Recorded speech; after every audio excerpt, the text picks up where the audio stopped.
All right. Welcome to week 6. Let me pray and then we will make a start. Heavenly Father, we want to thank you so much for this opportunity to meet together with brothers and sisters who are willing to learn from your word. I pray, Lord Jesus, that you open our hearts and our minds as we learn about the reasons for the Apostle Paul writing to letters to the Thessalonians. I pray that we too may be encouraged as we continue to live in this world with the hope of your return, Lord Jesus, to bring justice upon us and our enemies. And this I pray in your Son's name. Amen. So this week we're looking at 1 Thessalonians and 2 Thessalonians. And then next week we'll just finish off by looking at the pastoral letters, 1 Timothy, 2 Timothy, and Titus. There's no test for this week, but we will have a final test next week, and that will cover everything from Philippians all the way to 1 and to Titus that we will be doing next week. The test will focus basically on the purpose of those letters. Now, the story of 1 Thessalonians. The story of Paul's mission in Thessalonica is recounted in Acts 17, verses 1 to 9.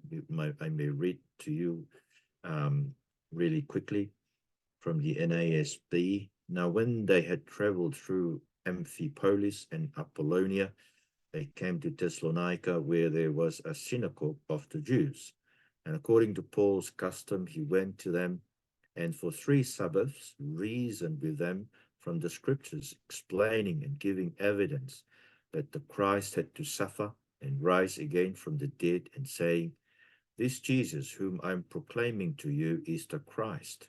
And some of them were persuaded and joined Paul and Silas, along with a large number of the God-fearing Greeks and a number of the leading women.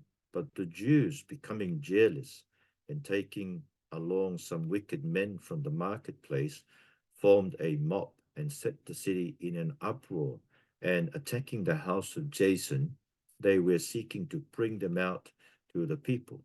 When they did not find them, they began dragging Jason and some brethren before the city authorities, shouting, "These men who have upset the world have come here also, and Jason has welcomed them, and they all act contrary to the decrees of Caesar, saying that there is another king, Jesus." They stirred up the crowd and the city authorities who heard these things, and when they had received a pledge from Jason and the others, they released them. This is the word of the Lord. Thanks be to God. So we don't really know who Jason was, but maybe he was, this is a reference to him. Um, Not really. We don't really know who he was, but we know that he may have been a leader of the church, so that he's named a leader of the Jews' synagogue, the Jews' church. And that's why they were furious with him, because he welcomed these men and probably became a believer through the ministry of Paul and Silas. Now, if I may summarize the story, Paul preached in the Jews' synagogue, that is the Jewish church, 3 Sundays in a row, 3 Sabbath, right? So that's the 7th day. He preached that the Messiah must suffer, and he would rise from the dead, and that Messiah is Jesus of Nazareth. So that's in Acts 17:3, explaining and giving evidence that the Christ had to suffer and rise again from the dead, and saying, "This Jesus whom I'm proclaiming to you is the Christ." Remember, most Jews did not really believe that the Messiah would suffer, well, because they were looking forward to a Messiah who came to lead the army and to fight against their political enemies. And Paul himself find Jesus a stumbling block, because he suffered. And not only he suffered, but he suffered on the tree, which according to Deuteronomy 21:23 makes him a cursed man. And so it was really difficult for them, for the Jews, to accept that Jesus must suffer. But so here's Paul explaining to them that Jesus of Nazareth is the Messiah, and that the scriptures all point to him coming in to suffer. Especially you think about Isaiah 53, So he preached during the day and worked at night to get money for his mission, so as not to burden the church. Now we learned this from 1 Thessalonians chapter 2, verses 9 to 10. For you recall, brethren, our labor and hardship, how working night and day, so as not to be a burden to any of you, we proclaim to you the gospel of God. You are witnesses, and so is God, who how devoutly and uprightly and blamelessly we behave towards you, believers. Now we'll look at this again, because there were probably some accusation that came after Paul had left. Paul was using his ministry as a way of getting money from people. And this is something we must be very careful about, that we don't come into our ministry as a way of making money. And we see this nowadays with the Methodist ministers. They they remain, even though they know that the church has lost its way and has accepted unbiblical teaching of homosexuality, but they remain in there because for them ministry is a way of making money. It's their means of living in this world, and so therefore we have to be careful, because Paul worked hard into the day and night so that not to be a burden to this learning. So some believed, as a result of Paul's and Silas's preaching, including the Greek Jews, the Greek who became Jews, and several leading women in church. This must have been a very hard blow to the church, that leading women in the church became believers, probably hearing about Jesus and trusting in Jesus. There must have been the people who sponsored a lot of the synagogues. Now they're believing Paul and they're leaving. So this aroused a jealousy amongst the Jews' counterparts. So they gathered some rough characters from the marketplace and started a riot in the city. And they attacked the house of Jason, as I said before, who might have been a leader of the Jewish church that had become a believer. So we can see this in Acts 17, verses 5 to 6. Because of that, the jealousy, taking some wicked men from the marketplace, they attacked them. They accused Paul and his co-workers as those men who have turned the world upside down and who came to Thessalonica too. They're acting contrary to Caesar's decree, saying there is another king, Jesus. So that's their message. I mean, this is roughly what they heard what Paul was doing. He was proclaiming another king, that Caesar is not king, but Jesus is the king. And so the Jews were using that as a way of accusing Paul and his associates of bringing about, of turning the world upside down. That is, of moving people's loyalty from Caesar to a new King Jesus. Now, because of that, Paul had to flee from Thessalonica. He went down to Berea. So but then, when the Jews of Thessalonica found out the word of God had been proclaimed by Paul in Berea, also they came there as well, agitating and stirring up crowds. Then immediately the brethren sent Paul out to go as far as the sea, and Silas and Timothy remained there. Now, those who escorted Paul brought him as far as Athens, and receiving a command for Silas and Timothy to come to him as soon as possible, they left. So you see, they had to rescue Paul again from Berea. Now, if you look at our map here, you can probably understand a little bit more of the geography. Now, here is Thessalonica here. Philippi, Thessalonica, and Berea are the three churches in Macedonia. The Macedonian churches, so every time Macedonia is mentioned in the New Testament, you got to think about the church in Philippi, the church in Thessalonica, and the church in Berea.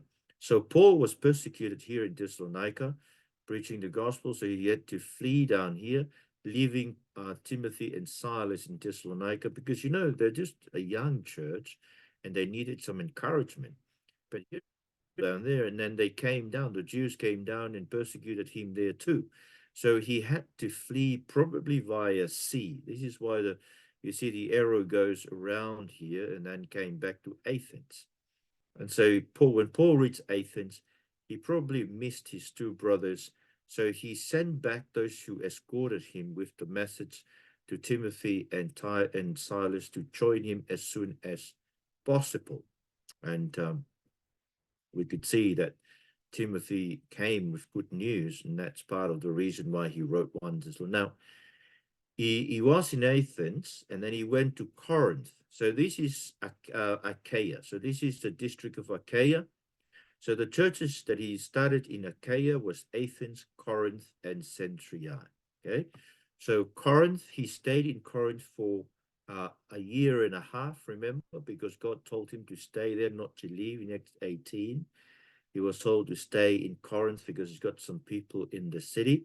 So he ended up staying there for 1.5 years in order to preach the gospel in Corinth. It was during his stay in Corinth that he had to write the letters of 1 Thessalonians and 2 Thessalonians. So he heard reports, came down with Timothy and Silas, and he wrote the first letter to them. And then he heard some reports again that some people are bringing in some false teachings to the church, and therefore he had to write the second letter to Thessalonica. Now, this letter was written from Corinth during Paul's 1.5-year ministry in that city around the year 50 to 51 AD. The reasons for writing 1 Thessalonians, there are a number of reasons here, but the main reason, if I were you, was probably Paul's to express. It's a letter that would encourage them because they were persecuted, right? The letter was meant to be an encouragement to them to continue persevering, even though they're persecuted, but also addressing the issue of what happened then to those who have died in the Lord. Maybe some people died in the persecution and they were wondering what happened to them. And so therefore Paul had to address the fact that they will be raised immortal in the end, and we will all be raptured, those who have died and are raised again at the end, and those of us who may still be alive when Jesus returns. So these are that's the main reason, but these are the reasons that I can gather from the book. Number one, to encourage them in the gospel for their conversion amidst persecution, and their endurance of persecution has become a model to other believers in the world. So they were persecuted when Paul started the church, and they are still being persecuted, right? Don't know how long persecution was, but here is 1 Thessalonians chapter 1, verses 6 and 7. Also became imitators of us and of the Lord, having received the word in much tribulation, with the joy of the Holy Spirit, so that you became an example to all the believers in Macedonia and in Achaia. Remember Macedonia? That's Philippi, Thessalonica, and Berea. Achaia, that's Athens, Corinth, and Cenchreae. Now you became example to all the believers in Macedonia, for the word of the Lord has sounded forth from you, not only in Macedonia and Achaia, but also in every place. Your faith towards God has gone forth, so that we have no need to say anything. Okay, they were reporting how they turned to God, but in fact, they were turning in the midst of persecution. So chapter 2, verse 13, for you, brethren, became imitators of the churches of God in Christ Jesus that are in Judea, for you also endured the same sufferings at the hands of your own countrymen, even as they did from the Jews. So there you are. They endured great sufferings, and they were still suffering. So Paul wrote to encourage them to continue to endure the suffering brought about by them turning to the gospel. Number two, to remind them of the integrity of character that Paul and his co-workers showed while they were ministering in their midst. So there must have been some accusation that Paul is using his ministry as a way of making money. So Paul reminds them in chapter 2, verse 4 to 10, but just as we have been approved by God to be entrusted with the gospel, so we speak not as pleasing men, but God, who examines our hearts. For we never came with flattering speech, as you know, nor with a pretext for greed. God is witness, nor did we seek glory from men, either from you or from others, even though as apostles of Christ, we might have asserted our authority. But we proved to be gentle among you as a nursing mother tenderly cares for her children, having so fond an affection for you. We were well pleased to impart to you not only the gospel of God, but also our own lives, because you had become very dear to us. For you recall, brethren, our labor and hardship, how working night and day, so as not to be a burden to any of you, we proclaim to you the gospel of God. You are witnesses, and so is God, how devoutly and uprightly and blamelessly we behave towards you believers. It's the word of the Lord. Thanks be to God. So you see, this is what he's saying. We were devout, we were upright, we were blameless as we behaved towards you believers. We didn't speak to you on the basis of flattering you, but we worked amongst you like a nursing mother, that tenderly caring for her own children, having so fond an affection for them, and we're well pleased. So you see, this is his defense of his ministry.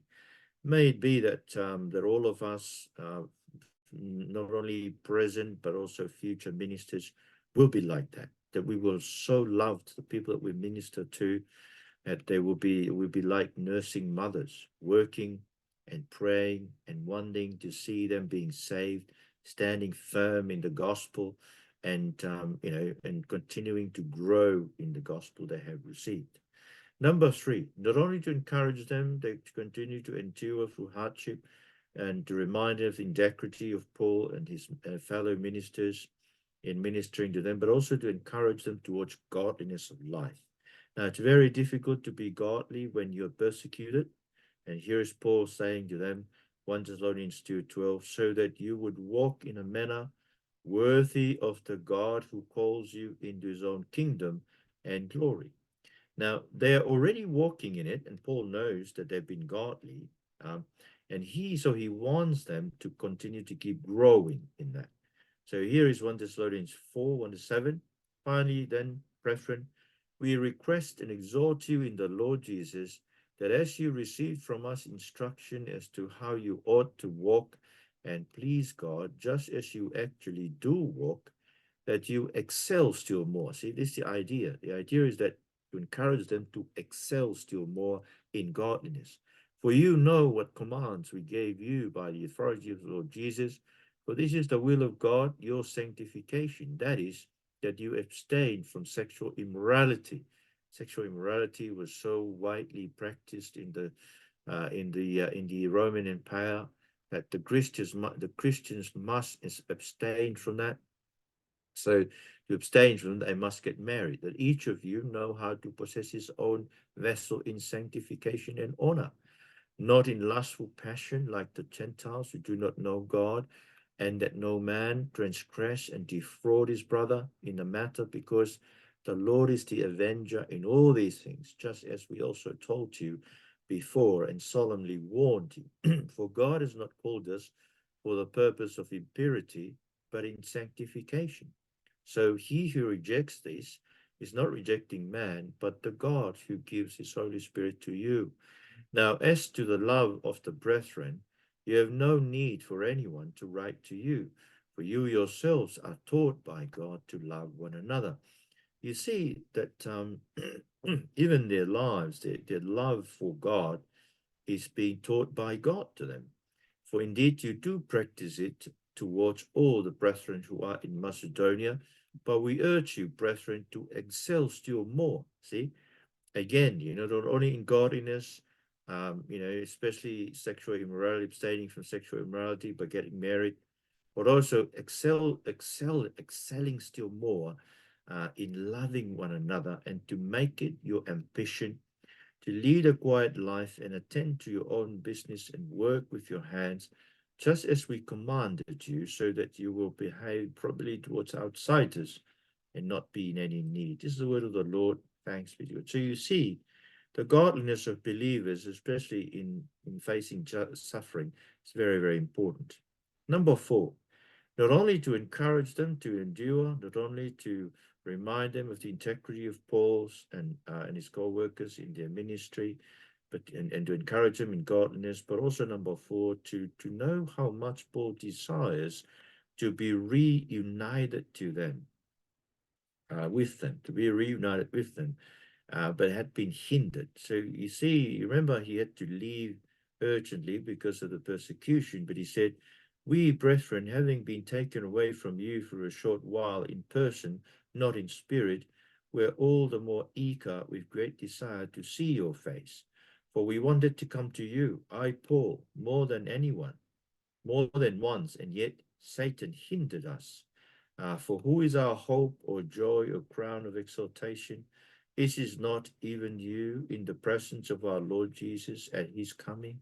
So see, the believers that we minister to are our ground, our reward when Jesus returns. So he wanted to be reunited with them, and he's still praying for an opportunity to visit them and to teach them what may be lacking in their faith. Remember, they're just a young church. They may be lacking in something, in understanding of some of the things, and he wants to. So what thanks can we render to God for you in return for all the joy with which we rejoice before our God on our account, on your account, as we night and day keep praying most earnestly that we may see your face and may complete what is lacking in your faith. See? They wanted to see them because they wanted to make sure that Christians are completely standing firm in Christ, because they know there are other false teachers who are around trying to disturb their peace, and you remember that their peace, not only their peace, but also the assurance of being saved in Christ. We saw that in the letter to the Colossians and even to the Ephesians. Number 5, not only to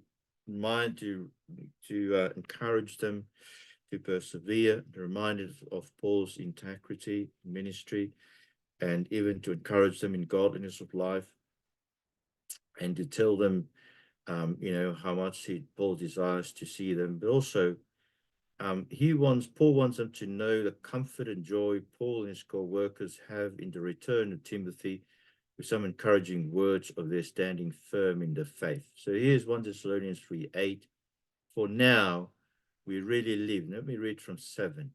For this reason, brethren, in all our distress and affliction, we were comforted about you through your faith. For now we really live if you stand firm in the Lord. For what thanks can we render to God for you in return for all the joy with which we rejoice before God on your account? So in other words, but now that Timothy has come to us from you and has brought us good news, your faith and love, that you always think kindly of us, longing to see us just as we also long to see you. And then he continues. So Timothy has brought some good report that they're standing firm in the faith.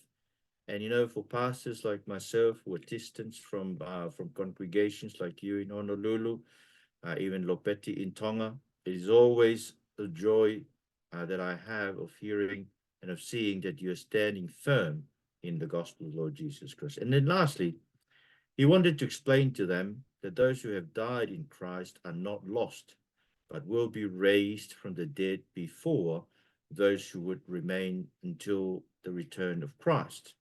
And so he said in 1 Thessalonians 4:13-18, we do not want you to be uninformed, brethren, about those who are asleep, so that you will not grieve as do the rest who have no hope. For if we believe that Jesus died and rose again, even so God will bring with him those who have fallen asleep in Jesus. For this we say to you, by the word of the Lord, that we who are alive and remain until the coming of the Lord will not precede those who have fallen asleep. For the Lord himself will descend from heaven with a shout, with the voice of the archangel, with the trumpet of God, and the dead in Christ will rise first. So here's his point, right? The dead in Christ, maybe some people were killed through the persecution, they died in Christ. The dead in Christ will rise first when Jesus returns. Then we who are alive and remain, that is, till Jesus returns, will be caught up together with them in the clouds to meet the Lord in the air, and so we shall always be with the Lord. So therefore, comfort one another with these words. So he wanted to comfort them that those who have died in Christ through the persecution are not lost. But also he wanted to affirm to them that the day of the Lord will come like a thief. So they need to stay alert until Jesus returns. So now as to the times and the epochs preferent, you have no need of anything to be written to you. For you yourselves know full well that the day of the Lord will come just like a thief in the night. While they are saying peace and safety, then destruction will come upon them suddenly like labor pains upon a woman with child, and they will not escape. But you, brethren, are not in darkness, that the day would overtake you like a thief. For you are all sons of light and sons of day. We are not of night nor of darkness. So then let us not sleep as others do, but let us be alert and sober. For those who sleep do their sleeping at night, and those who get drunk at night. But since we are of the day, let us be sober, having put on the breastplate of faith and love, and as a helmet the hope of salvation.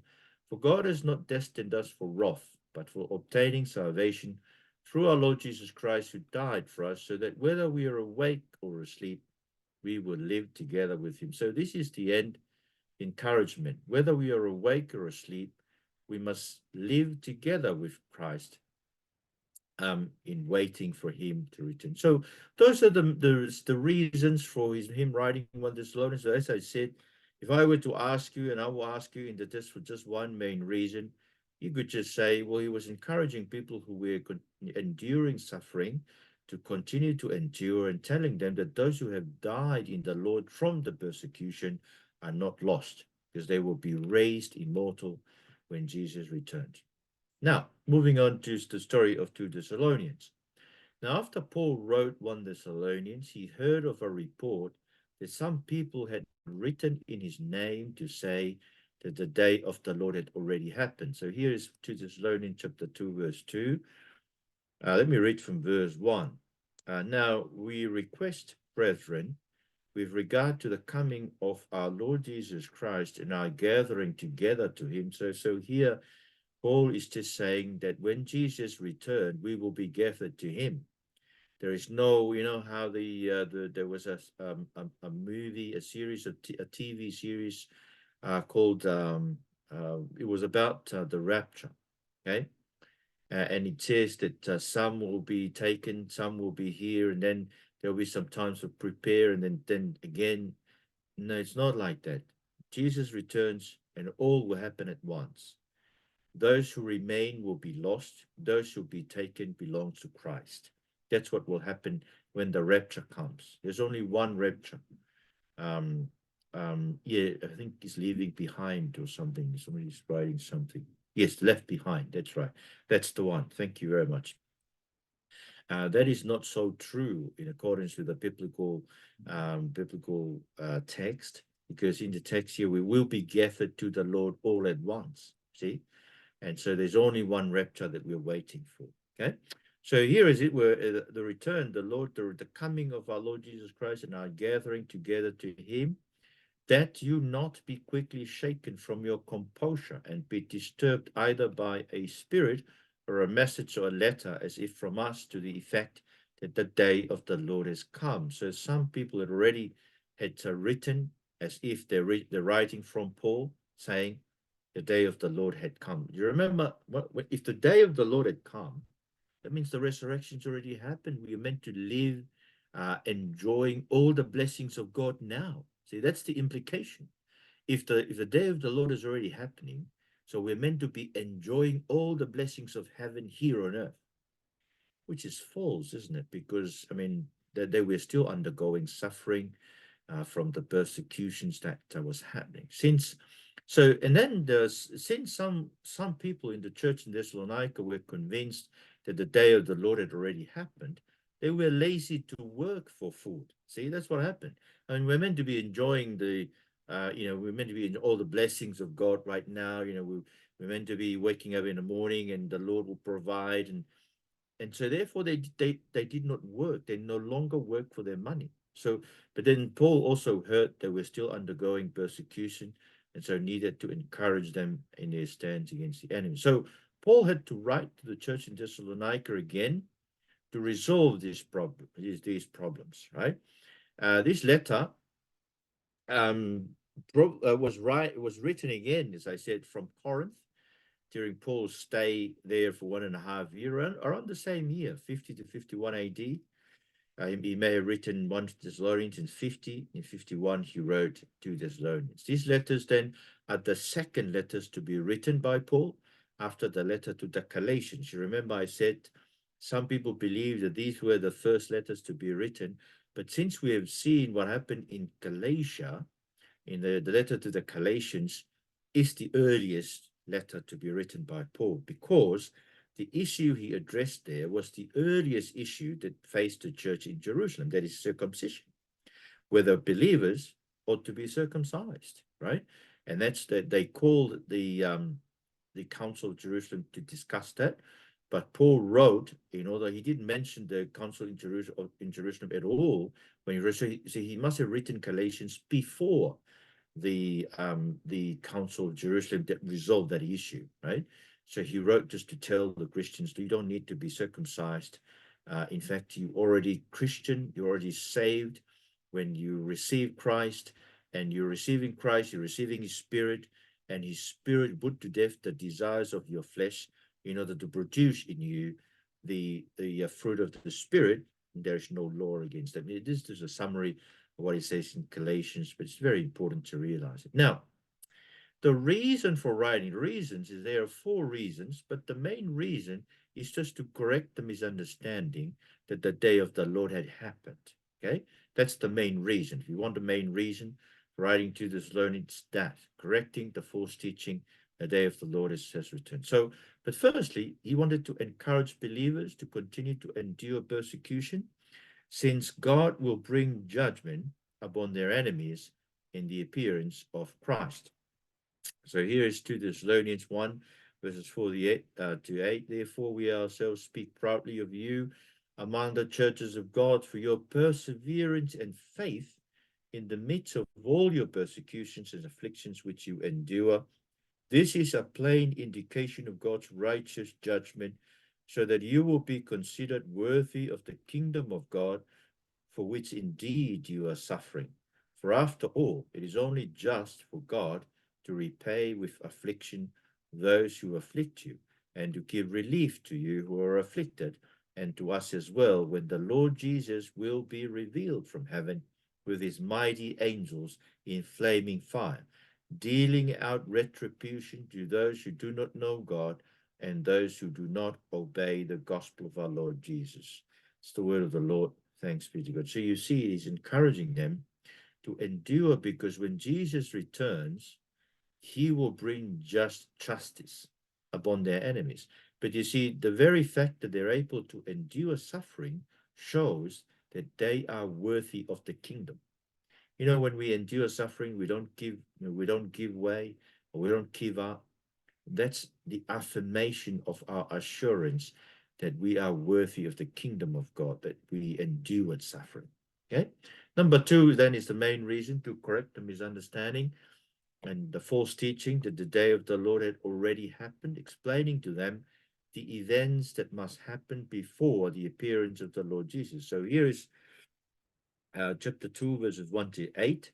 Now we request you, brethren, with regard to the coming of our Lord Jesus Christ and our gathering together to him, that you not be quickly shaken from your composure, or be disturbed either by a spirit or a message or a letter as if from us, to the effect that the day of the Lord has come. Let no one in any way deceive you, for it will not come unless the apostasy comes first, and the man of lawlessness is revealed, the son of destruction. Now, I take it that the apostasy is what is currently happening in the church today. Apostasy is people leaving Christ. See, the churches who are turning to homosexuality are leaving Christ. They still believe in someone called Jesus, but it's not the Jesus of the gospel. They have recreated and reinvented Jesus in their own image, a Jesus that does not preach repentance for sins, especially the sins of sexual immorality and adultery and homosexuality. See, and even the Pope. You see, the Pope represents the Roman Catholics of the world. He too has turned away. See, he is meant to be the representative of Christ in the Roman Catholic Church, but he's turned away from Christ. So, in other words, I believe that what we are witnessing today is the great apostasy that Paul is talking about that must come first, right? And then the man of lawlessness will be revealed. Now, let me read to you about this man of lawlessness. Continuing in verse 4, who opposes and exalts himself above every so-called God or object of worship, so that he takes his seat in the temple of God, displaying himself as being God. Now, it does sound to be like a man who came and will claim to be God, right? I'm not sure whether you heard of Heaven and Earth. It's a religion, a Christian religion that believes that they already have the Messiah, a Korean man who is in his 60s now. And this Korean man has got an army and all kinds of things. But you see, all kinds of false teaching are happening today. But the man of lawlessness is yet to be revealed, right? See, listen to this. Do you not remember that while I was still with you, I was telling you these things, and you know what restrains him now, so that in his time he will be revealed, for the mystery of lawlessness is already at work. Now, the mystery of lawlessness is what we're experiencing now in these things like gender issues and things like that, and even homosexual marriage and that sort of thing, um, because they are going against the law of God. The law of God is that he created man and woman. Marriage is for one man to one man committed to life. But see, in the world today, they're doing away with it, and even with genders. You see, gender is a choice, not a fact now. And these things shows the mystery of lawlessness, which is already at work in us, right? And you see this, in all kinds of areas where, it's enormous, all kinds of the application of the lawlessness of the man, the mystery of lawlessness that is at work amongst us. Now, let me continue. Only he who now restrains will do so until he's taken out of the way. Then that lawless one will be revealed, whom the Lord will slay with the breath of his mouth and bring to an end by the appearance of his coming. Now, do you see what's happening?